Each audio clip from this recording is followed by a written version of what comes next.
샬롬, 날개 8번째. 어쩐 말이냐, 우리 소가 제일이다. 그럴 적마다 돌쇠는 이렇게 생각하고 더욱 맛있는 죽을 먹이고 딸랑딸랑 이랴이랴 신이 나서 소를 몰았습니다. 원래 게으름뱅이 돌쇠입니다마는 이튿날부터는 소 모는데 고만 재미가 나서 장작을 팔러 다녀서 돈도 많이 모았습니다.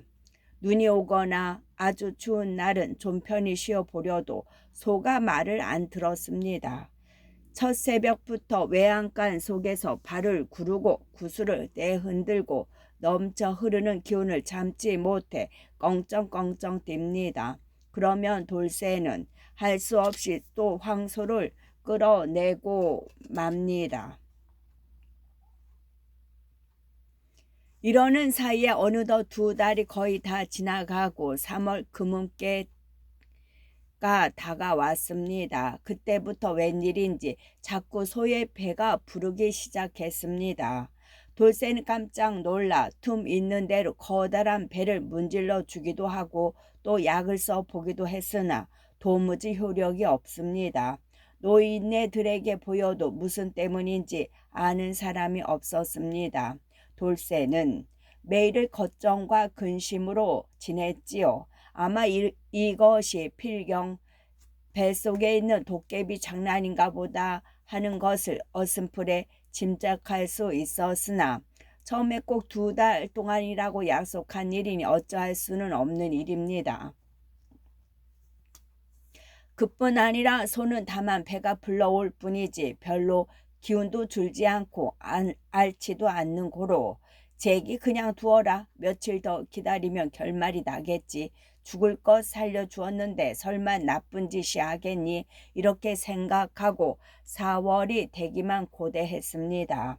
소는 여전히 기운차게 이 구르마를 끌고 산이든 언덕이든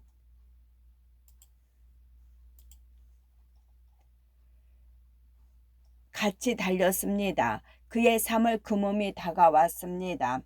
돌쇠는 겨우 후하고 한숨을 내쉬고 그날 하루만은 황소를 편히 쉬게 했습니다. 그리고 이왕이니 오늘 하루만 더 도깨비를 두어두기로 결심하고 소를 외양간에다 맨 후 맛있는 죽을 먹이고 자기는 일찍부터 자고 말았습니다. 이튿날 4월 초하룻날 첫 새벽입니다. 문득 돌쇠가 잠을 깨니까 외양간에서 쿵쾅쿵쾅 하고 야단스런 소리가 났습니다. 돌쇠는 깜짝 놀라 금방 잠이 깨어서 뛰쳐 일어났습니다. 소를 누가 훔쳐가지나 않나 하는 근심에 돌쇠는 옷도 못 갈아입고 맨발로 마당에 뛰어내려 단숨에 외양간 앞까지 다름질 쳤습니다. 그랬더니 웬일인지 돌쇠의 황소는 외양간 속에서 이를 악물고 괴로워 못 견디겠다는 듯이 미친 것 모양으로 껑충껑충 뜁니다. 가엾게도 황소는 진땀을 잔뜩 흘리고 고개를 내저으며 기진역진한 모양입니다. 돌쇠는 깜짝 놀라 미친 듯이 날뛰는 황소 고삐를 붙잡고 늘어졌지요. 그러나 황소는 좀채로 진정치를 않고 더욱 힘을 내어 괴로운 듯이 날뜁니다. 대체 이게 웬 영문이야? 할 수 없이 돌쇠는 소의 고삐를 놓고 한숨을 내쉬며 얼빠진 사람같이 그 자리에 우뚝 서고 말았습니다. 돌쇠 아저씨, 돌쇠 아저씨, 그때입니다. 어디서인지 자기를 부르는 소리를 돌쇠는 확연히 들었죠. 돌쇠는 그 소리를 듣고 정신이 번쩍 나서 주위를 돌아보았습니다. 그러나 아무도 보이지를 않습니다. 그때 또 어디서인지 나지막한 목소리가 들려옵니다. 돌쇠 아저씨, 돌쇠 아저씨. 암만 해도 그 소리는 황소 입속에서 나오는 것 같았지요. 그래서 돌쇠는 자세히 들으려고 소 입에다 귀를 갖다 대었습니다. 돌쇠 아저씨, 저예요, 저예요. 저를 모르세요? 그때에야 겨우 돌쇠는 그 목소리를 생각해 내었습니다. 오, 너는 도깨비 새끼로구나. 날이 다 새었는데 왜 남의 소 뱃속에 입대 들어있니? 약속한 날짜가 지났으니 얼른 나와야 하지 않겠니? 그랬더니 황소 속에서 도깨비 새끼는 이렇게 대답했습니다. 나가야 할 텐데 큰일 났습니다.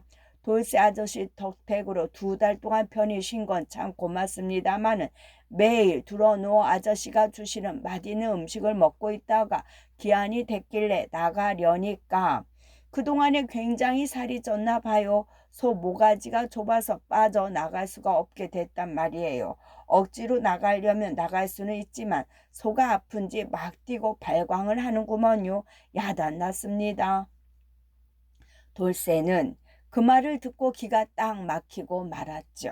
그럼 어떡하면 좋단 말이냐? 그거 참 야단이로구나. 돌쇠는 팔짱을 끼고 생각에 잠기고 말았습니다. 도깨비 생각에는 황소 뱃속을 빌려준 것을 크게 후회했지만 이제 와서 도깨비 새끼에게 황소 뱃속을 빌려준 것을 크게 후회했지만 인제 와서 무슨 소용이 있겠습니까?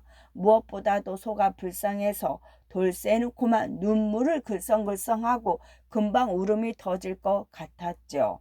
그때 또 도깨비 새끼 목소리가 들려 나왔습니다. 아, 돌쇠 아저씨 좋은 수가 있어요. 어떻게든지 해서 이 소가 하품을 하도록 해 주십시오. 입을 딱 벌리고 하품을 할 때에 제가 얼른 뛰어나갈 텐니다.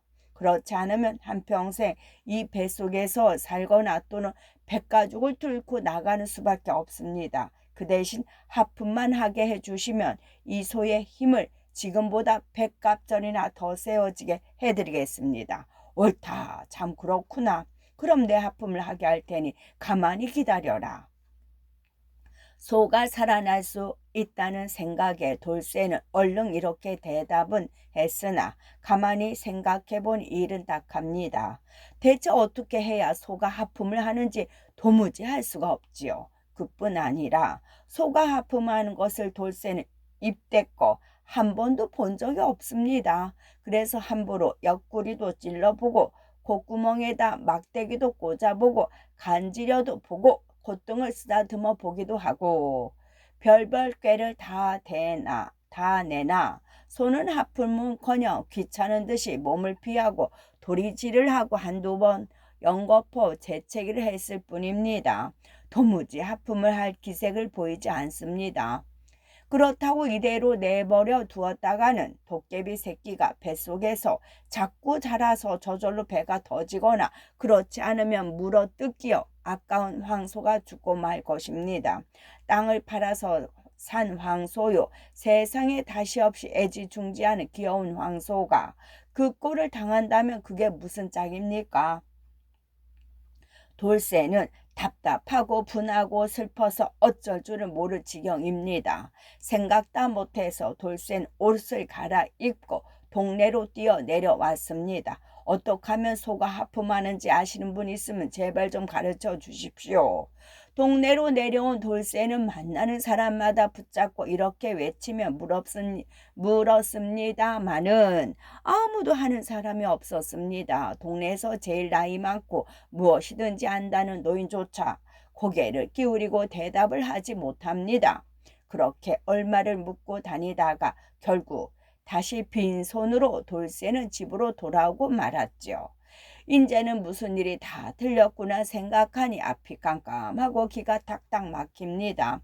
고개를 푹 숙이고 풀이 죽어 길게 몇 번씩 한숨을 내쉬며 돌쇠는 외양간 앞으로 돌아와서 얼빠진 사람같이 황소의 얼굴을 쳐다보았습니다. 자기를 위해서 몇 해 동안 힘도 많이 돕고 애도 많이 쓴 귀여운 황소. 며칠 안 되어 뱃속에 있는 도깨비 새끼 때문에 백가죽이 터져서 죽고 말 귀여운 황소. 그것을 생각하니 사람이 죽는 것보다 지지 않게 불쌍하고 슬프고 원통합니다.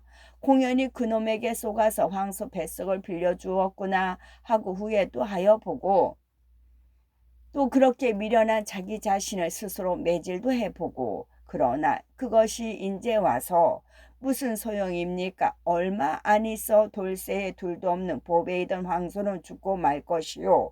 돌쇠 자신은 다시 외롭고 쓸쓸한 몸이 되리라는 그것만이 사실입니다. 참다 못해서 돌쇠는 눈물을 흘리고 소리내어 울며 간신히 고개를 저들고 다시 한번 황소의 얼굴을 바라보았습니다. 황소도 자기의 신세를 깨달았는지 또는 돌쇠의 마음속을 짐작했는지 무겁고 육중한 몸을 뒤흔들며 역시 슬픈 듯이 돌쇠의 얼굴을 바라보고 있습니다. 얼마 동안 그렇게 꼼짝 않고 돌쇠는 외양간 앞에 꼬부리고 앉아서 황소의 얼굴만 쳐다보고 있었지요. 밥 먹을 생각도 없습니다. 배도 고프지 않습니다. 다만 귀여운 황소와 이별하는 것이 슬펐지요. 오정 때 가까이 되도록 돌쇠는 이렇게 황소의 얼굴만 쳐다보고 있었습니다. 그랬더니 차차 몸이 피곤해서 눈이 아프고 머리가 혼몽하고 졸려왔지요. 그래서 고만 저도 모르는 사이에 입을 딱 벌리고 기다랗게 하품을 하고 말았습니다. 그때였습니다. 돌쇠가 하품을 하는 것을 본 황소도 따라서 기다랗게 하품을 하기 시작했습니다. 옳다 됐다. 그것을 본 돌쇠가 껑충 뛰어 일어나며 좋아라고 손뼉을 칠 때입니다. 벌린 황소 입으로 살이 통통이 찐 도깨비 새끼가 깡짱 뛰어나왔습니다. 돌쇠 아저씨 참 오랫동안 고맙습니다. 아저씨 덕택에 이렇게 살까지 쪘으니 아저씨 은혜가 참 백골난망입니다. 그 대신 아저씨 소가 지금보다 100갑절이나 기운이 세워지게 해드리겠습니다. 도깨비 새끼는 돌쇠 앞에 엎드려 이렇게 말하고 나서 넙죽 절을 하더니 상처가 나은 꼬리를 저으며 두어 번 제주를 넘었죠. 그러고 나서 어디로인가 없어지고 말았답니다. 그때에야 돌쇠는 겨우 정신을 차렸죠. 입대껏 일이 꿈인지 정말인지 잠깐 동안은 분간할 수 없었습니다. 그러다가 고개를 들어 홀쭉해진 황소의 배를 바라보고 처음으로 모든 것을 깨닫고 하하하 하고 큰 소리를 내어 웃었습니다. 그리고 귀여워 죽겠다는 듯이 황소의 등을 쓰다듬었지요. 죽게 되었던 황소가 다시 살아났을 뿐 아니라 이튿날부터는 입대보다 100갑절이나 힘이 세어서 세상 사람들은 놀랐습니다. 돌쇠는 더욱 부지런해져서 이른 아침부터 100마력의 소를 몰며 도깨비 아니라 귀신이라도 불쌍하거든 살려주어야 하는 법이야. 이렇게 속으로 중얼거리고 콧노래를 불렀답니다.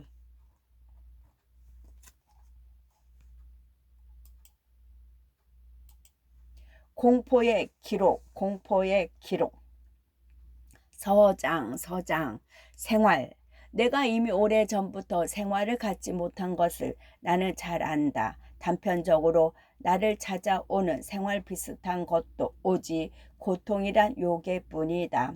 아무리 찾아도 이것을 알아줄 사람은 한 사람도 없다.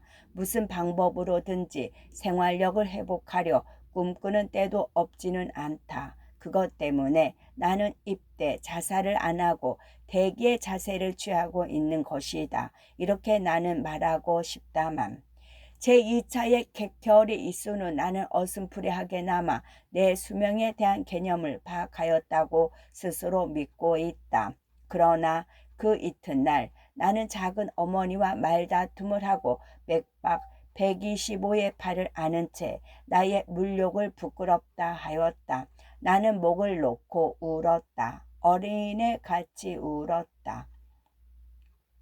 남보기에 퍽이나 추악했을 것이다. 그러다 나는 내가 왜 우는가를 깨닫고 곧 울음을 그쳤다. 나는 근래에 내 심경을 정직하게 말하려 하지 않는다. 말할 수 없다. 만신창이의 나이 것만 약간의 귀족 취미가 남아있기 때문이다. 그러나 만약 남 듣기 좋게 말하자면 나는 절대로 내 자신을 경멸하지 않고 그 대신 부끄럽게 생각하리라는 그러한 심리로 이동하였다고 할 수는 있다.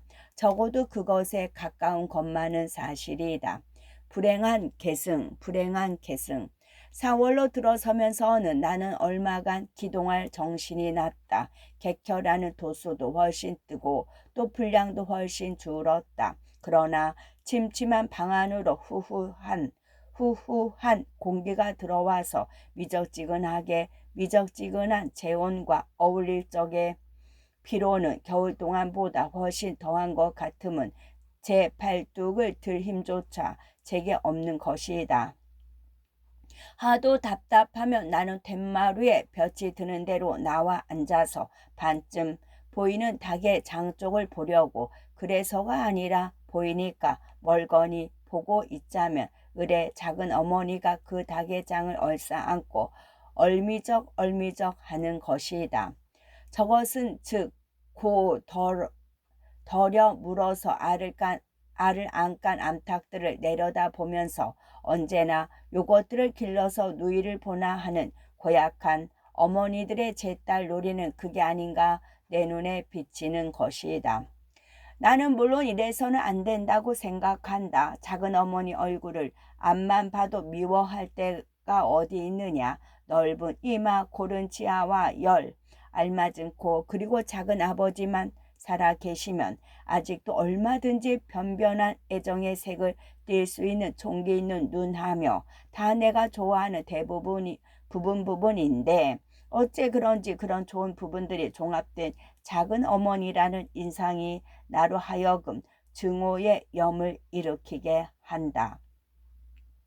물론 이래서는 못 쓴다. 이것은 분명히 내 병이다. 오래오래 사람을 싫어하는 버릇이 살펴서 급기야에 이 모양이 되고 만 것에 틀림없다. 그렇다고 내 육친까지를 미워하기 시작하다가는 나는 참 이 세상에 의지할 곳이 도무지 없어지는 것이 아니냐. 참 안 됐다.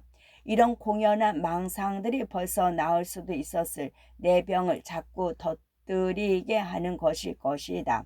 나는 마음을 조용히 또 순하게 먹어야 할 것이라고 여러 번 괴로워하는데 그렇게 괴로워하는 것은 도리어 또 겹겹이 짐되는 것도 같아서 나는 차라리 방심 상태를 꾸미고 방 안에서는 천장만 쳐다보거나 나오면 허공만 쳐다보거나 하제도 역시 나를 싸고 도는 온갖 것에 대한 증오의 염이 무럭무럭 구름 밀듯 하는 것을 영 막을 길이 없다. 비가 두어 번 왔다. 싹이 드러나 보다 내려다보는 지면이 갈수록 심상치 않다. 바람이 없이 조용한 날은 툇마루에 드는 볕을 가만히 잡기만 하면 퍽 따뜻하다. 이렇게 따뜻한 볕을 쪼이면서 이렇게 홍곤한데 하필 사람만을 미워해야 되는 까닭이 무엇이냐. 사람이 나를 싫어할성 싶은데 나도 사실 내가 싫다. 이렇게 저를 사랑할 줄도 모르는 인간이 남을 위할 줄 알 수 있으랴 없다. 그러면 나는 참 불행하구나. 이런 망상을 시작하면 정말이지 한이 없다. 그러니까 나는 힘이 들고 힘이 드는 것이 싫어도 움직여야 한다. 나는 헌 구두짝을 끌고 마당으로 나가서 담 한 모퉁이를 의지해서 꾸며놓은 닭의 집 가까이 가본다. 혹 나는 마음으로 작은 어머니에게 사과하려던 것인지도 모른다. 그런데 또 이것은 왜? 그러나 작은 어머니는 나를 보더니 얼른 안으로 들어가 버린다. 저러기 때문에 안 된다는 것이다. 닭의 집 높이가 내 턱 좀 못 미치기 때문에 나는 거기 가로질러 나무에 턱을 받치고 닭의 집 속을 내려다보고 있자니까. 냄새도 어지간한데 제일 그 수탉이 딱해 죽겠다. 공연히 성이 내 밑둥까지 나서 모두가 털을 벌컥 일으켜 세워가지고는 숨이 헐레벌떡 야단 법석이다. 제 딴은 그 가운데 막힌 절망을 뚫고 이쪽 암탉들 있는 대로 가고 싶어서 그러는 모양인데, 사람 같으면 그만하면 못 넘어갈 줄 알고 그만둠직하건만 이놈은 참 성벽이 대단하다. 가끔 절망 무너진 구멍에 무작정하고 목을 틀어 박았다가 잘 나오지 않아서 눈을 감고 킥킥 소리를 지르다가 가까스로 빠져나가는 걸 보고 저놈이 그만하면 단념하였다 하고 있으면 그래도 여전히 야단이다. 나는 그만 그놈의 끈기에 진력이 나서 못생긴 놈 미련한 놈 못생긴 놈 미련한 놈 하고 혼자서 화를 벌컥 내어 보다가도 또 그놈의 그런 미칠 것 같은 정열이 다시 없이 부럽기도 하고 존경해야 할 것 같이 생각되기도 해서 자세히 본다. 그런데 암탉들은 어떠냐 하면 영 본숭만숭이다. 모른 채 하고 그저 모이 주워 먹기에만 열중이다. 아하, 저러니까 수탉이란 놈이 화가 더 날받게 하고 나는 그 새침대기 암탉들을 안타깝게 생각한 것이다. 좀 가끔 수탉 쪽을 한두 번쯤 가도 보아주지 원 하고 나도 실없이 화가 난다. 수탉은 여전히 모이 주워 먹을 생각도 하지 않고 뒷법석을 지는데 좀처럼 허기도 지지 않는다. 이러다가 나는 저 수탉이 대체 요 3마리 암탉 중에 어느 놈을 노리는 것인가 좀 살펴보기로 하였다. 물론 수탉이란 놈의 변두가 하도 두리번거리니까 그놈의 시선만 가지고는 알아차리기가 어렵다. 그래서 나는 보통 사람 남자와 여자 보는 그런 눈으로 한번 보아야겠다. 얼른 보기에 사람의 눈으로는 짐승의 얼굴을 사람이 아무개 하듯 구별하기는 어려운 것 같이 보이는데 또 그렇지도 않다. 자세히 보면 저마다 특징다운 특징이 있고 성미도 제각기 다르다. 요 암탉 3마리도 비슷하여서 얼른 보기에는 고놈이 고놈 같고 하더니 얼마큼이나 들여다보니까 모두 참 다르다. 키가 작달막하고 눈앞이 검고 털이 군데군데 빠지고 흙투성이에 그중 더러운 암탉 1마리가 내 눈에 띄었다. 새침한 중에도 새침한 품이 풋고추 같이 맵겠다. 그렇게 보니 그럴성도 싶은 게 모이를 먹다가는 때때로 홀깃홀깃 운분한 계집까지 곁눈질을 곧잘 한다. 금방 달려들어 모래라도 한 줌 끼얹어 주었으면 하는 공연한 충동을 느끼나 그러나 허리를 굽히기가 싫다. 속 모르는 수탉은 수선도 피우는구나. 아무것도 생각 않는 게 상수다. 닭들의 생활에도 그런 갸륵한 분쟁이 있으니 하물며 사람의 탈을 쓴 나에게 수없는 번거로움이 어찌 없으랴. 가엾은 수탉에 내 자신을 비교보고 나는 다시 헌 구두짝을 질질 끈다. 바람이 없어서 퍽 따뜻하다. 싹이 트려나 보다. 얼굴이 이렇게까지 창백한 것이 웬일일까 하고 내가 번민해서 내 황막한 의학 지식이 그에 진단하였다. 회충? 그렇지만 이 진단에는 심원한 유서가 있다. 회충이 아니면 십이지장충, 십이지장충이 아니면 조충, 이럴리라는 것이다. 회충약을 써서 안 들으면 십이지장충약을 쓰고 십이지장충약을 써서 안 들으면 조충약을 쓰고 조충약을 써서 안 들으면 그 다음은 아직 연구해 보지 않았다. 어떤 몹시 불쾌한 하루를 선택하여 우선 회충산을 돈복하였다. 안다. 두 끼를 절식해야 한다는 것도 복약 후에 반드시 혼도한다는 것도 대낮이다. 이부자리를 펴고 그 속으로 움푹 들어가서 너부죽이 누워서 이래도 하고 그 혼도라는 것이 오기를 기다렸다. 기다리는 마음이 늘 초조한 법 귀로 윗속에 버글버글하는 소리를 알아듣고 눈으로 내 귀가 정말 뒤퉁그러지려나 보고 옆구리만 좀 근질근질해도 요게 혼도하는 놈인가 보다 하고 긴장한다. 그랬건만 딱 한 일은 끝끝내 내가 혼도 않고 그만두었다는 것이다. 세시를 져도 역시 그 덕이다. 나는 그만 흥분했다. 혼도커녕은 정신이 말똥말똥하단 말이다. 이럴 리가 없는데. 그렇다고 금방 12지장 충약을 써보기도 싫다. 내 진단이 너무나 허황한데 스스로 놀라고 또 약을 구해야 할 노력이 아깝고 귀찮다. 구름 피듯 뭉게뭉게 불쾌한 감정이 솟아오른다. 이러다가는 저녁 지으시는 작은 어머니와 또 싸우겠군. 얼마 후에 나는 희죽희죽 모자도 안 쓰고 거리로 나섰다.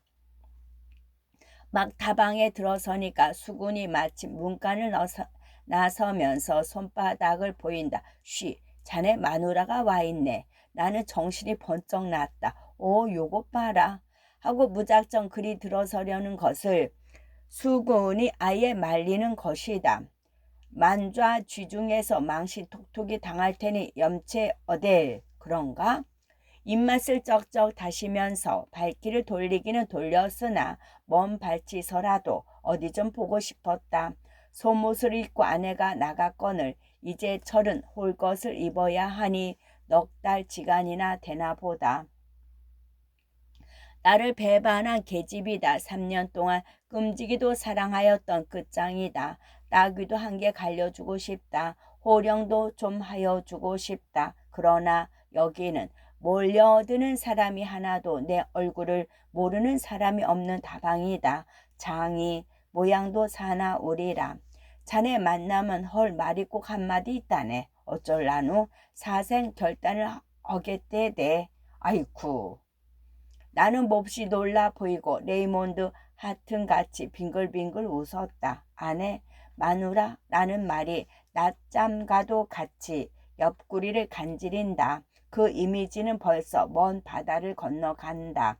이미 파도 소리까지 들리지 않느냐. 이런 환상 속에 떠오르는 내 자신은 언제든지 광채 나는 루파슈카를 입었고 퇴폐저우로 보인다.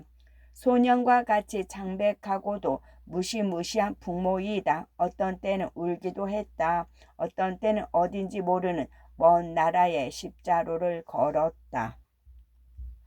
수군에게 끌려 한강으로 나갔다. 목선을 하나 빌어 맥주도 싣고 상류로 거슬러 동장리 갯가에다 대어놓고 목로 찾아 쉬도록 먹었다. 황혼의 수평을 시야와 아우러져서 아물아물 허공에 놓인 비조처럼 이 허망한 슬픔을 참 어디다 의지해야 옳을지 비칠거리지 않을 수 없었다. 넉 달이 지내서 이제 네가 내게 헐 말은 뭐냐. 에이, 이건 왜 변변치 못하게 이러는 거야. 아니 일테면 그렇다 그 말이지. 그런 앙큼스런 놈의 계집이 또 있을 수가 있나. 글쎄 관두긴 하겠지만 어차피 말을 하자고 자연 말이 이렇게쯤 나와가지 않겠느냐 그런 말이야. 이렇게 못생긴 건 내 보길 처음 보겠네 원. 기집이란 놈의 물건이 아무리 독한 물건이기로 그렇게 싹 칼로 에인 듯이 돌아설 수가 있냐고. 우리들은 술이 살렸다. 나야말로 술 없이 사는 도리가 없었다. 노들서 또 먹었다. 전후 불각으로 취하여 의식을 완전히 잃어버려야겠어서 그랬다. 넉 달. 장부답지 못하게 들끓던 마음이 그만하고 차츰차츰 가라앉기 시작하려는 이철의 뭐냐. 부전붙은 편지 모양으로 때와 손자국이 잔뜩 묻은 채 돌아오다니 요 얌체도 없는 거사 요요요. 나는 힘껏 고성질타로 자신을 조사하건만은 이와 따로 밑둥치운 대목 기울들 잡은 참 기우는 이 어리석지 않고 들은 소리도 없는 마음을 주체하는 방법이 없는 것이었다. 넉 달. 이동안이 결코 짧지는 않다. 한 사람의 아내가 남편을 배반하고 집을 나가 넉 달을 잠잠하였다면 아내는 그의 용서받을 자격이 없는 것이요. 남편을 꿀꺽 참아서라도 용서하여서는 안 된다. 이 전하의 공규를 너는 어쩌려느냐. 와서 그야말로 단죄를 달게 받아보려는 것일까. 어떤 점을 붙잡아 한 여인을 믿어야 옳을 것인가. 나는 대체 종잡을 수가 없어졌다. 하나같이 내 눈에 비치는 여인이라는 것이 그저 끝없이 경조부박한 음란한 요물에 지나지 않는 것이 없다. 생물에 이렇다는 의의를 훌쩍 잃어버린 나는 환신이나 무엇이 다르랴. 산다는 것은 내게 따는 필요 이상의 야유에 지나지 않는다. 그것은 무슨 한 여인에게 배신당하였다는 고만 이유로 해서 그렇다는 건 아니라 사물의 어떤 포인트로 이 믿음이라는 역학의 지점을 삼아야겠느냐는 것이 전혀 깜깜하여졌다는 것이다. 믿다니 어떻게 믿으라는 것인고. 함부로 애제침을 퇴퇴 뱉으면서 보조는 참 어지럽고 비창한 것이었다. 술을 한 모금이라도 마시고 나면 약삭 빨리 내 심경에 아첨하는 이 전신의 신경은 번번이 대담하게도 전변지이가 이 일신의 벼락치기를 바라고 하는 것이었다. 경칠, 화물 자동차에나 질컥 치어 죽어버리지. 그랬으면 이렇게 후덥지근한 생활을 면허기라도 하지 하고 주책 없이 중얼거려 본다. 그러나 짜장 화물 자동차가 딱 앞으로 닥칠 적이면 댕겁을 해서 피하는 재주가 세상의 어떤 사람보다도 능히 빠르다고는 못해도 비슷했다.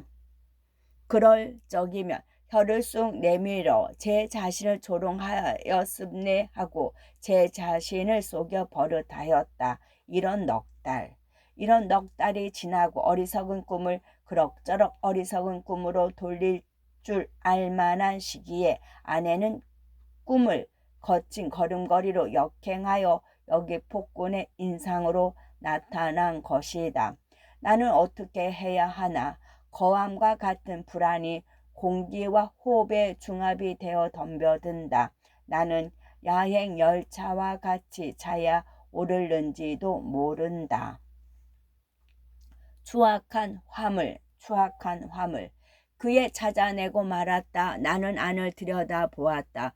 풀칠한 현관 유리창에 거무튀튀한 내 얼굴의 하이라이트가 비칠 뿐이다.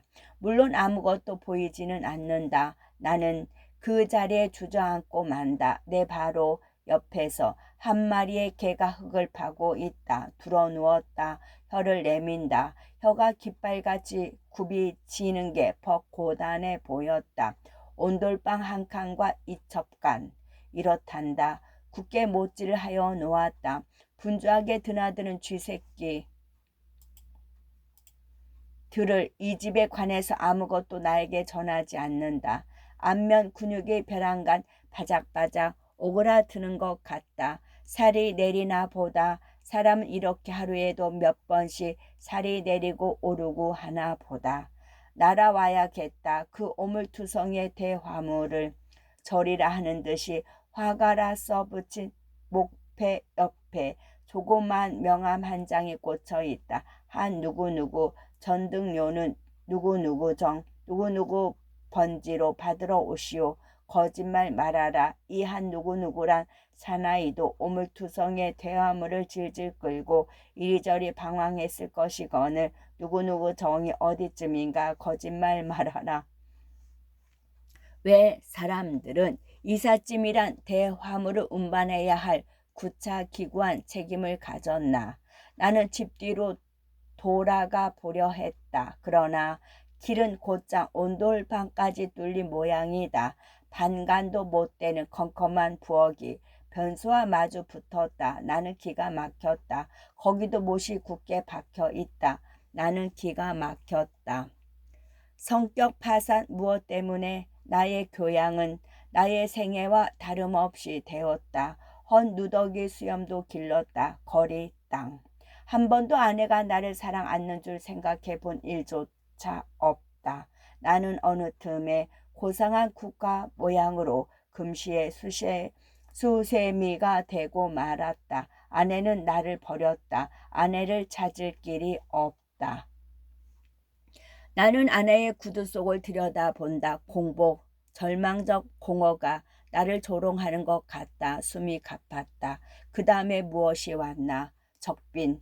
중요한 오물들은 집안 사람들이 하나 둘 집어내었다. 특히 더러운 상품 가치가 없는 오물만이 병균같이 남아 있었다. 하룻날 당하는 이 처참한 현상을 내 집이라 생각하고 돌아와 보았다.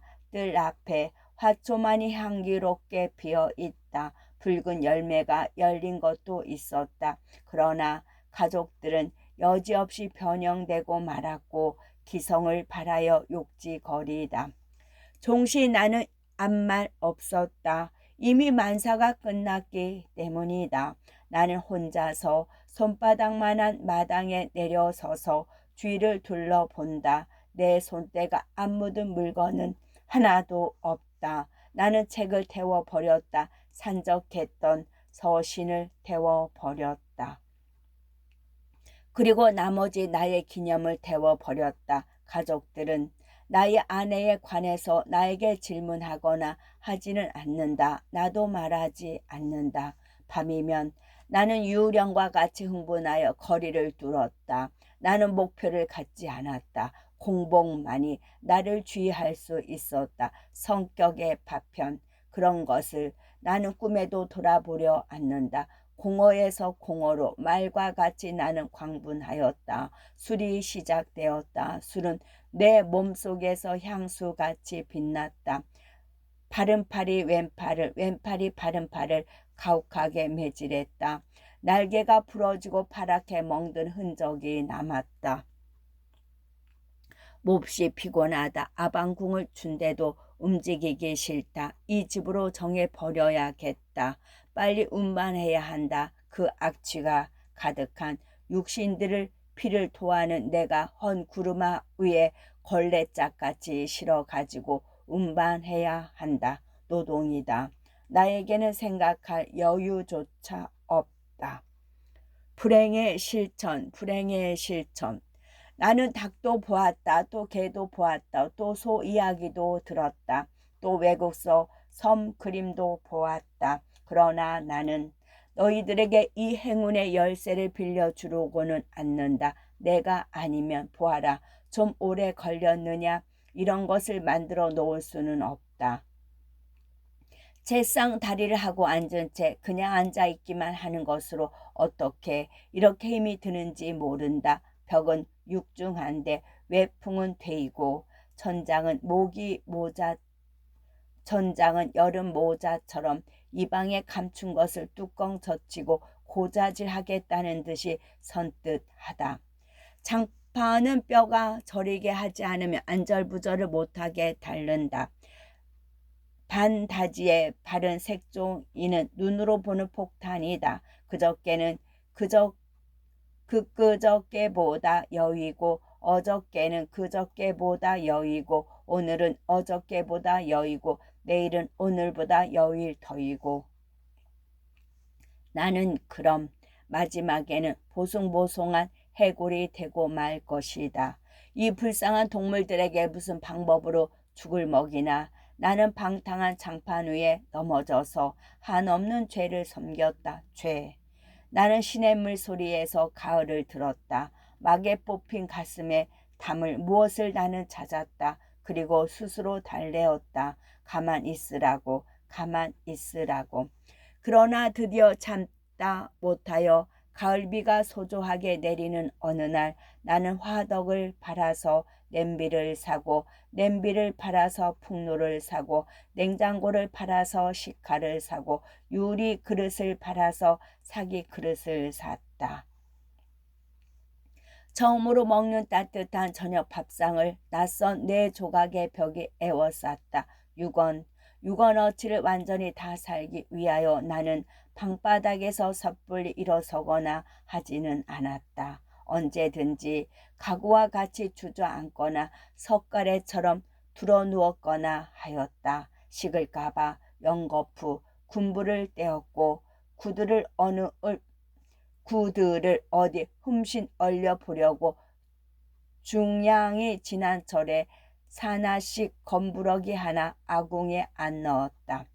나는 나의 친구들의 머리에서 나의 번지수를 지워버렸다. 아니, 나의 복장까지도 말갛게 지워버렸다. 은근히 먹는 나의 조석이 게으르게 난 육신에 만연하였다. 나의 영양의 찌꺼기가 나의 피부에 지저분한 수염을 낳았다. 나는 나의 독서를 뾰족하게 접어서 종이 비행기를 만든 다음 어린아이와 같이 나의 자기를 태워서 죄다 날려버렸다. 아무도 오지 마라 안 들일 터이다. 내 이름을 부르지 말라 칠면조처럼 심수를 내기 쉽다. 나는 이 속에서 전부를 살라버릴 작정이다. 이 속에서는 아픈 것도 거북한 것도 동에 닿지 않는 것도 아무것도 없다. 그냥 쏟아지는 것 같은 기쁨이 즐거워할 뿐이다. 내 맨발이 값비싼 향수에 질컥질컥 젖었다. 한 달, 맹렬한 절뚝발이의 세월.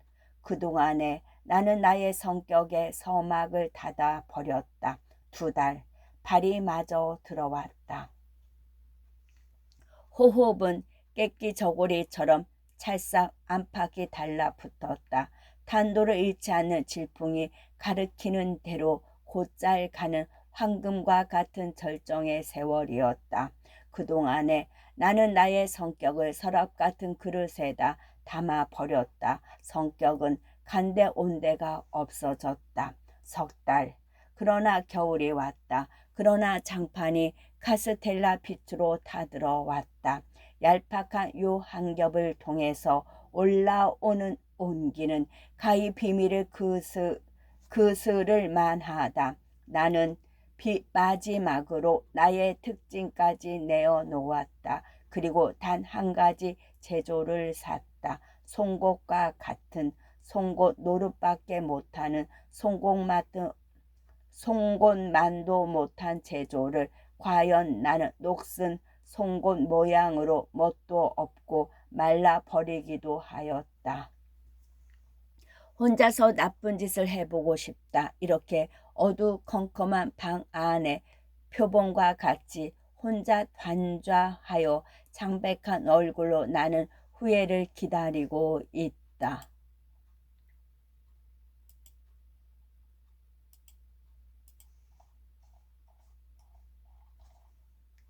끝.